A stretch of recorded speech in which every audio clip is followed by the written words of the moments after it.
जामिया तिर्मिज़ी और अबू दाऊद में हदीस है, एक सहाबी की नाक कट गई किसी जंग के अंदर ना, तो नबी इस्लाम ने उन्हें हुक्म दिया कि वो चांदी की नाक बनवा के लगा ले। ज़ाहिर अब नाक कटी हो तो इंसान बदसूरत नजर आता है।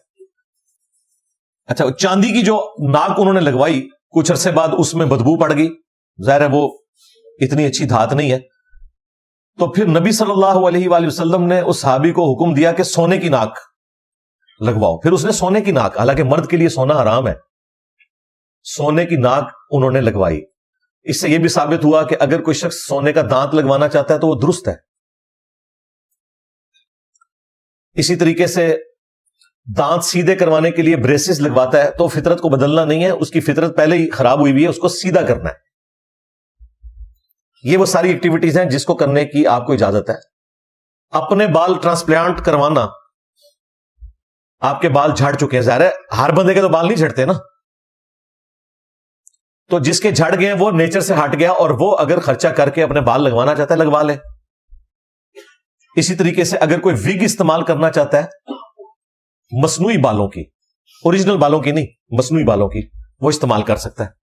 ओरिजिनल बालों की जो विग इस्तेमाल करना है उससे नबी सल्लल्लाहु अलैहि वसल्लम ने मना फरमाया है। वो बुखारी और मुस्लिम दोनों में हदीस है, एक औरत हुजूर के पास आई कि मेरी बेटी की शादी है लेकिन उसके सर के बाल झड़ चुके हैं, तो मैं उसके सर पे बाल लगवाना चाहती हूं। ट्रांसप्लांट तो ज़ाहिर उस जमाने में नहीं होता था, उस जमाने में होता था कि किसी और औरत से बाल लिए तो उसी की वो बालों में उसको गूंद देते थे तो लगता था कि उस औरत के बाल ज्यादा हो गए। तो आप सल्लल्लाहु अलैहि वसल्लम ने फरमाया कि ऐसी औरतों पर लानत है जो इंसानी बालों को गुंदवाती हैं अपने बालों के साथ, उसका जूड़ा करती हैं। एक वो जूड़ा है जो यहां औरतें धागे के साथ, काले धागे के साथ करती हैं, परांदा जिसे हम कहते हैं, उसकी मान्यत नहीं है। ये इंसानी बालों का इस तरह का मामला करना ये मना है। हत्ता कि बुखारी और मुस्लिम में एक और हदीस है, हजरत मुआविया रदियल्लाहु ताला अन्हु अपने दौरे मलूकियत में मदीना शरीफ आए हज के मौका पर, तो ज़ाहिर उस वक्त वो हुक्मरान थे, उन्होंने एक इतनी लंबी चुटिया पकड़ी हुई थी इंसानी बालों की और उन्होंने मस्जिद नबी में खुतबा दिया कि तुम्हारे उलमा किधर चले गए हैं, तुम्हें नहीं समझाते कि अल्लाह के नबी सल्लल्लाहु अलैहि वसल्लम ने इंसानी बालों की चुटिया करने से मना फरमाया और आप सल्लल्लाहु अलैहि वसल्लम ने फरमाया था कि बनी इसराइल पर अजाब ही इस वजह से स्टार्ट हुआ कि उनकी औरतों ने ये काम करना शुरू कर दिया था, यानी वो खामखा की एक मसनूई जीनत बनानी शुरू कर दी थी, दुनिया परस्ती में पड़ गए और उसकी वजह से आहिस्ता आहिस्ता वो मर्दों को अट्रैक्ट करने के लिए, नामहरम मर्दों को अट्रैक्ट करने के लिए अपनी इस जीनत के साथ, बालों के साथ, तो अल्टीमेटली वो अजाब में मुब्तला हो गए। तो ये अहादीस इस बात पर गवाह है कि ये आप काम नहीं कर सकते। इंसानी बालों वाला अपने हो बाल वो आप कर सकते हैं, किसी दूसरे इंसान के नहीं लगा सकते, वो मामला बिल्कुल डिफरेंट हो जाएगा। अगर किसी शख्स ने हेयर ट्रांसप्लांट के जरिए बाल लगवाए हैं ना, या विग इस्तेमाल करता है, अगर तो विग वो परमानेंटली अटैच है, जिस तरह वो परमानेंटली अटैच ही होती है, एक बार वो पेस्ट लगा देते हैं, उसके बाद कुछ अरसे बाद ही आप उसे उतारते हैं, तो हर गुस्ल में उतारने की जरूरत नहीं, सिवाय उनके के जो आसानी से उतर आती हैं बगैर पेस्ट के, उनको तो आप कोशिश करें कि गुस्ल में उतार लें, अदरवाइज उतारने की जरूरत नहीं है। हाँ, आपने ट्रांसप्लांट किया हुआ है या विग है, उसी के ऊपर से गुस्ल और वुजू वाला मामला आपका हो जाएगा, वो अब आपके जिस्म के हिस्से के तौर पर है, लिहाजा इस एतबार से किसी ने कोई टेंशन नहीं लेनी, ये इसके साथ जुड़ी हुई चीज थी, इसलिए मैंने इसे बयान कर दिया। लिहाजा वो जो आयत है वला आमुरन्नहुम फला युगय्यिरुन्न खल्क़ल्लाह, मैं इंसानियत को उभारूंगा, शैतान ने कहा कि वो तेरी तखलीक को बदलेंगे, तो ये वो वाली तखलीक बदलना है जो ओरिजिनल तखलीक को बदल दिया जाए। लेकिन अगर आप किसी फितरत को करेक्ट कर रहे हैं उसमें ये चीज नहीं आती। अब ओरिजिनल कौन सी आप बदल रहे हैं, वो मशहूर हदीस है बुखारी मुस्लिम में, अब्दुल्ला इब्न मसूद ने कहा कि अल्लाह ताला ने लानत फरमाई है और उसके रसूल ने ऐसी औरतों पर जो टैटू बनवाती हैं, गुंदवाती हैं और खूबसूरत दिखने के लिए दांतों में गैप बनवाती हैं। चंद लोगों का होता है, ज्यादातर का तो नहीं ये गैप होता, तो गैप बनाना ये कोई नेचर नहीं है, वरना तो सबका ही होता। और अपने चेहरे के बाल उखाड़ती है, यानी ये आईब्रोज। वैसे औरत की अगर दाढ़ी निकल आए तो वो तो उसने उखाड़नी है, क्योंकि उसने मर्दों से मुशाबिहत नहीं करनी। अगर इस तरह का कोई मामला हो जाए वो अपना ट्रीटमेंट करवाएगी।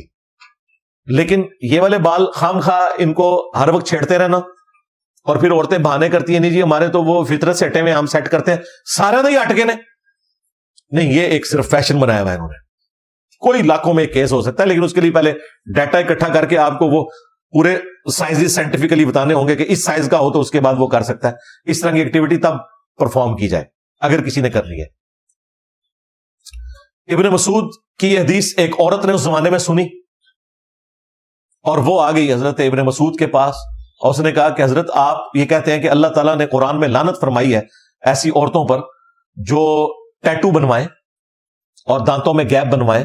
ٹیٹو اگر کسی نے زمانے جاہلیت میں بنوا لیے تھے تو اب اس پہ تیزاب ڈال کے اسے صاف کرنے کی ضرورت نہیں ہے, بس توبہ کر لی کافی ہے, اس کے اوپر کوئی گرپ اللہ تعالیٰ کی طرف سے نہیں ہوگی. اور یہ چہرے کے بال اکھیڑے, تو میں نے تو پورا قرآن پڑھا ہے, مجھے تو قرآن میں کوئی ایسی آیت نظر نہیں آئی. اب وہ تو دعویٰ بھی کر سکتی تھی, یا تو وہ صحابیہ تھی یا کسی صحابی کی بیوی ہوگی یا کسی تابعی کی بیوی ہوگی, بس اس سے نیچے تو نہیں ہوگا. تو ابن مسعود نے کہا کہ کیا تم نے قرآن میں نہیں پڑھا وما آتاکم الرسول فخذوہ, جو رسول اللہ تمہیں دیں اسے لے لو, جس سے منع فرمائے اس سے رک جاؤ. تو میں نے خود نبی علیہ السلام سے سنا تھا کہ ایسی عورتوں پر لعنت ہے, لہٰذا رسول اللہ کا فرمانا گویا ایسا ہی ہے جیسا کہ اللہ تعالیٰ نے فرمایا, کیونکہ اللہ ہی نے ہمیں کہا. حالانکہ یہ آیت مال غنیمت کے بارے میں تھی, لیکن ابن مسعود نے اسے ایکسٹراپولیٹ کیا اس لعنت کے اوپر بھی جو نبی علیہ السلام نے ایسی عورتوں پر فرمائی تھی. اس سے پتا چلا کہ صحابہ کرام حدیث کے ذریعے قرآن حکیم کی آیات کو ایکسٹراپولیٹ کر لیتے تھے, یہ جائز ہے. پھر اس عورت نے اگلی بات کی کہ ہم نے تو سنا ہے کہ آپ کی بیوی بھی یہی کام کرتی ہے. کوئی کلپ کاٹ لیا ہوگا کسی دیوبندی بریلوی نے اس ٹائم. آپ یہ بات کریں کہ دیکھیں جی میں صاحب نے ہمارا مذاق اڑایا, ہم تو اس وقت آئے نہیں تھے. اگر اس وقت نہیں تھے ان کی تو آ گیا پھکی ہے نا. یا پھر کہو کہ انجینئر صاحب کو تواڈے نال دا اسی جنہیں کو کلپ کٹیا سی, چلو کم از کم اس زمانے تے میں ثابت ہو جاواں گا نا. تو وہ مشہور ہو جاتی ہے نا بات, افواہیں پھیل جاتی ہیں. تو ابن مسعود نے کہا کہ اندر جاؤ میری بیوی کو دیکھ لو. وہ اندر گئی تو شرمندہ ہو کے باہر آئی عورت, اس نے کہا کہ آپ کی بیوی میں تو ایسی کوئی بات نہیں ہے, یہ تو کلپ ہی آپ کا کاٹا ہوا تھا. تو ابن مسعود نے پھر ایک جملہ بولا, انہوں نے کہا کہ اگر میری بیوی یہ کچھ کرتی ہوتی تو ابن مسعود کی بیوی نہ ہوتی, کہ رسول اللہ کی نافرمان ہو اور وہ میری بیوی ہو, یہ ہو ہی نہیں سکتا. تو اس حدیث میں آپ کو پتا چل گیا کہ اس طرح کا جو بگاڑ کرنا ہے نا وہ تو منع ہے. لیکن کچھ بگاڑ ایسے ہیں جو اللہ تعالیٰ نے ہمیں حکم فرمایا کہ وہ آپ نے کرنے ہیں, اور ان بگاڑ کو کرنا یا قدرت کی طرف سے ہوئی چیزوں کو سنوارنا وہ فطرت ہے. بخاری مسلم دونوں میں حدیث ہے کہ 5 چیزیں فطرت میں سے ہیں. نمبر 1 ختنہ کروانا. ختنہ اللہ نے نہیں کیا ہوتا, مخلوق کرتی ہے, اللہ کی بنائی ہوئی خلقت کو بدلتی ہے, لیکن یہاں بدلنا خود فطرت ہے. دوسری چیز فرمایا ناخن کاٹنا.